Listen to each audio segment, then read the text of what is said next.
All right, Matt Daniels, it's great to have you back on the Single Track podcast. Thanks, Finn. It's good to be back.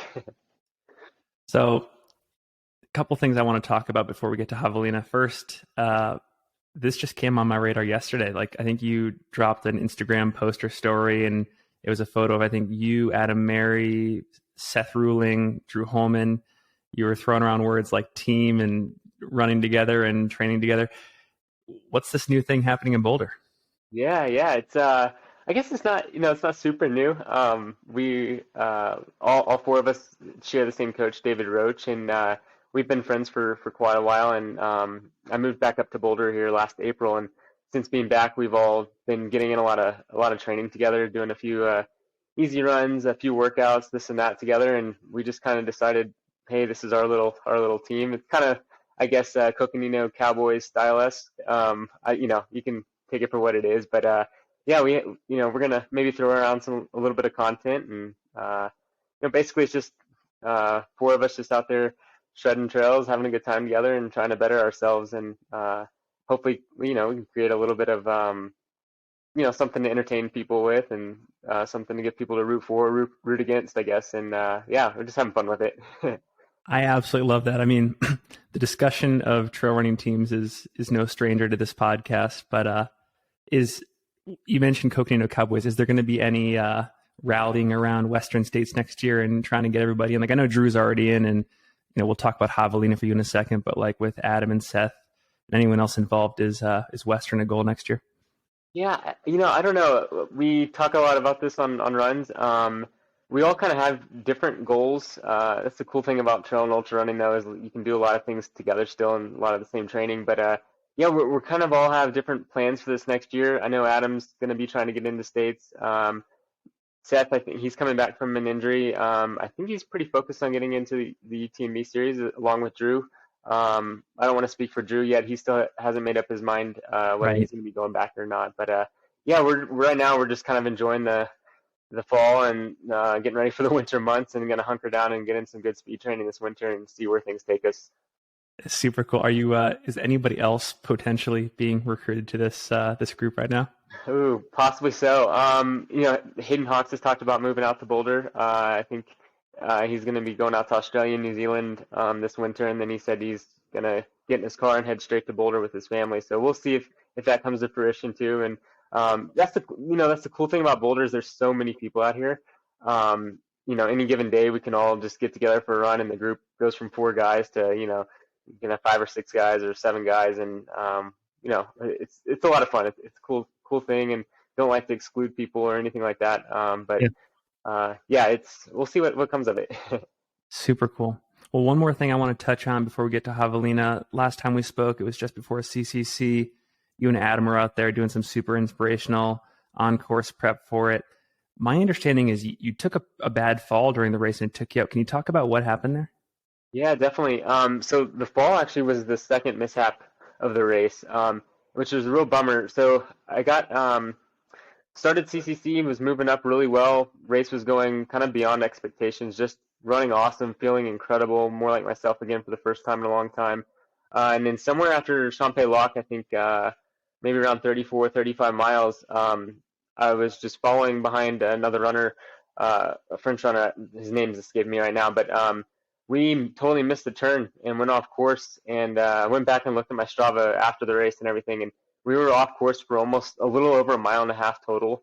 But anyways, I got back on course and I immediately got on my phone to look at the tracker to see how many positions we had lost and everything. I think I went from like 8th to maybe like 28th or 18th place, which just Wow. blew my mind in a matter of 15 minutes how many positions we had lost, and it kind of took the wind out of my sails. And yeah, I spent the next few miles kind of struggling to get back into things mentally. Was pretty just like demoralized after that, and then kind of got it together. I actually saw Hayden; he was starting to struggle a little bit and coming back to me, and we ran a few miles together. And coming down into Trient on steep technical section of the trail, I wasn't going very fast or anything, and I couldn't even tell you how it happened, but I just slipped on a root or a rock and just absolutely beefed it and nailed the side of my face on a rock, and thought I had broke my jaw at the time and was just covered in blood and didn't know if I had a concussion or what. So they checked me out at Trient, and the medical doctor suggested I stop, and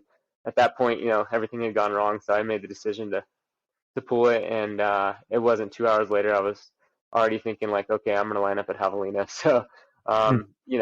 it was a real bummer, but it was also one of those things where there's a silver lining, and I was super pumped with how I was feeling up to that point. Hadn't felt that good racing in a really long time, so um, took away some good things from it. I mean, it's crazy. It was only 2 months ago. You look good, and just based on Strava, your training has been super inspirational. Like we'll get to it in a second, but like you had this monster long run on Mags, which for anyone that's read Running with the Buffaloes or just knows Boulder, that's a super just a gutsy place to run. And then you had that Bear Chase 50K course record. Like, are are things kind of coming together again? Are you feeling pretty good right now? Yeah, definitely. Gosh, I don't.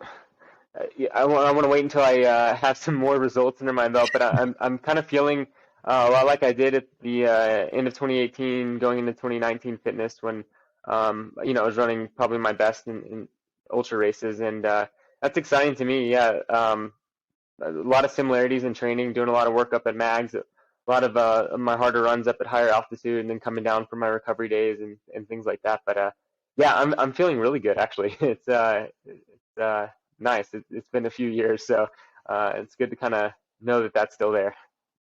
Talk about your interests in running in the desert for a second, because I look back at your ultrasonic. You had that course record that I think still stands today at Black Canyon. Like you've been in Arizona before. You've taken care of business down there. Is Javelina a place that inspires you and that you feel suits your skill set pretty well?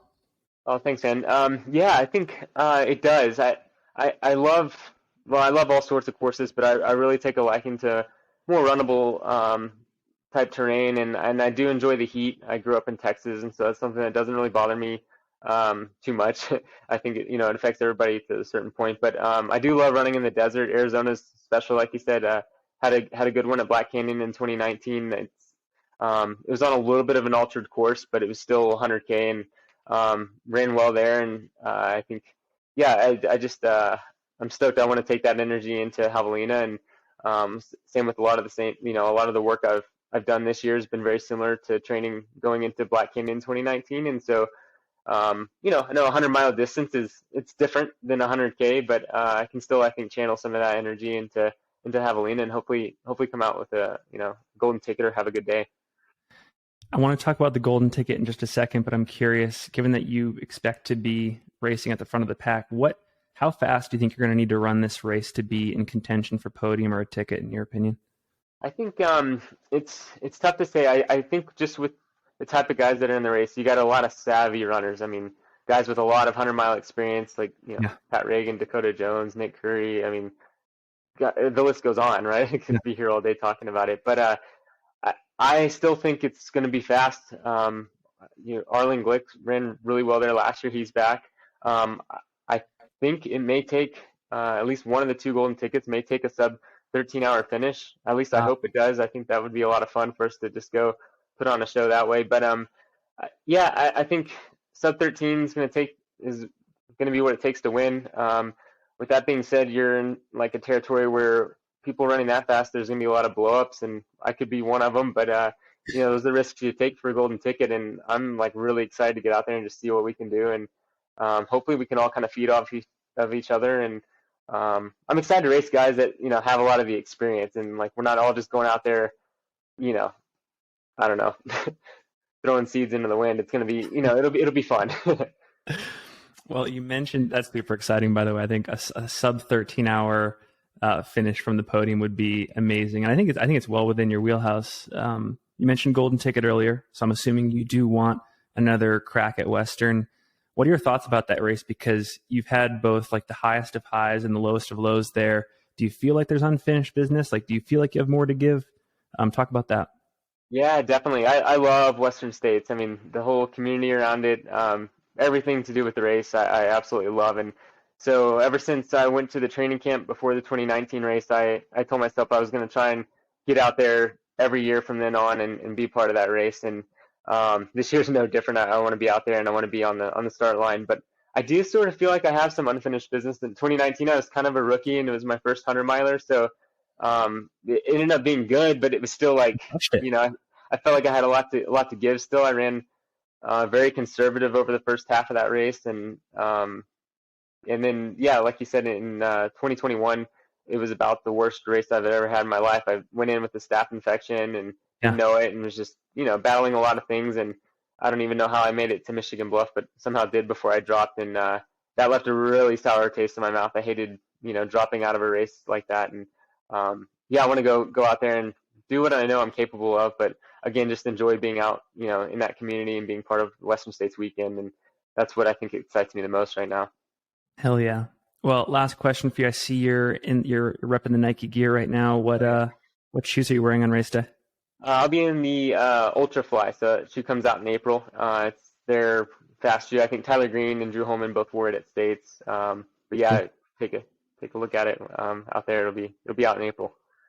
Well, Matt, always a pleasure to have you on the podcast.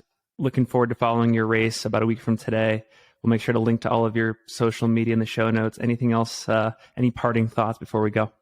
Oh gosh, no, I really appreciate you having me back on, Finn, and yeah, looking forward to a fun race out of Javelina.